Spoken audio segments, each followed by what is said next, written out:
balemedde wansi balemedde wansi tubagamba mulinnya akadaala mugaanyi mulinnya akadaala mugaanyi mulinnya akadaala mugaanyi amanya n'eddoboozi bampita musaasiziddeewo ejjembe ery'obulokozi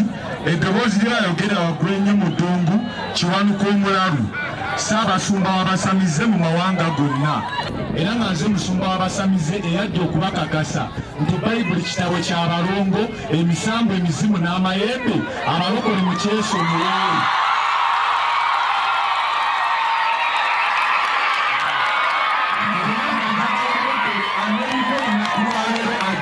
kubamugobya emizimu okumala ebbanga nange nzize njagala mungoba olunaku lwaleero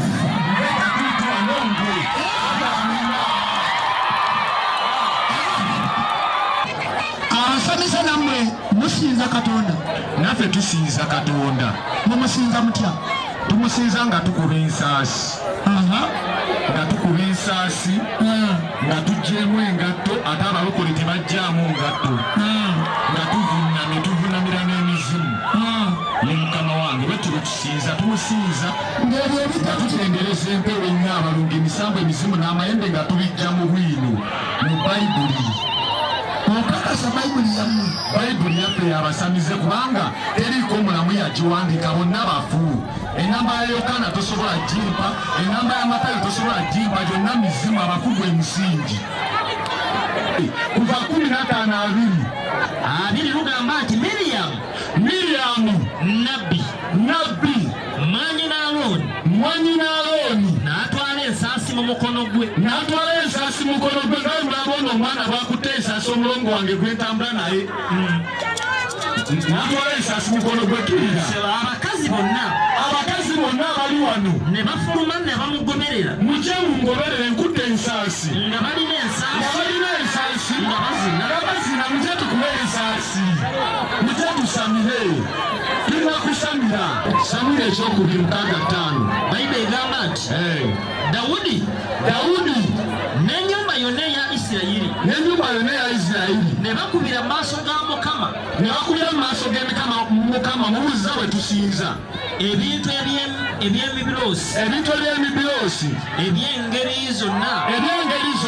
n'enanga n'entongooli bwe tusinza n'ebitaasa n'ensaasi olaba Dawudi jjajja wa Yesu akuba ensaasi abalokole lwaki temusamira temukuba nsaasi lwaki temukuba nsaasi za mizimu Kabakuuku 3:3 agamba atya Bayibuli ey'abalokole egamba nti Katonda yajjanga ava e Temani era omutukuvu yajjanga ava ku lusozi Palani ekitiibwa kye kyabika ku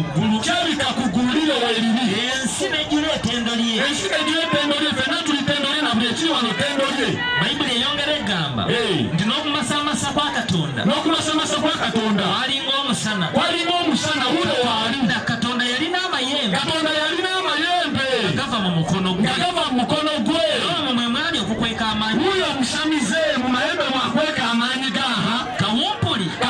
gugo omusambwa kawumpuli ebuyego mugende ebuyego bateguli aha yatambula okulembera Katonda omukulembera obusaale bw'omuliro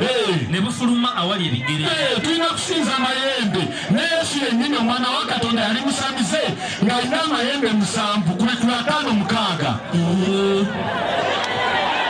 Kubibuli 5:6 agamba atya abalokole mumbuliro bawumulina amayembe aga Yesu Bayibuli ey'abalokole egamba nti nendaba wakati w'entebe n'ebiramu ebina ne wakati w'abakadde be bajjajja bamukasa bakawumpuli bakalirisa bannakayaga bannamayere bakiriya bawujagaali nendabawo omwana gw'endiga ng'ayimiridde ng'afaanana ng'eyattibwa Yesu walumbe yamutta ng'alina amayembe 7 Yesu yalina amayembe 7 abasumba mulina amayembe abasumba baliwo wano gasibalaba omusumba alina ejjembe wandika omukono abalemusi bali 7 abasumba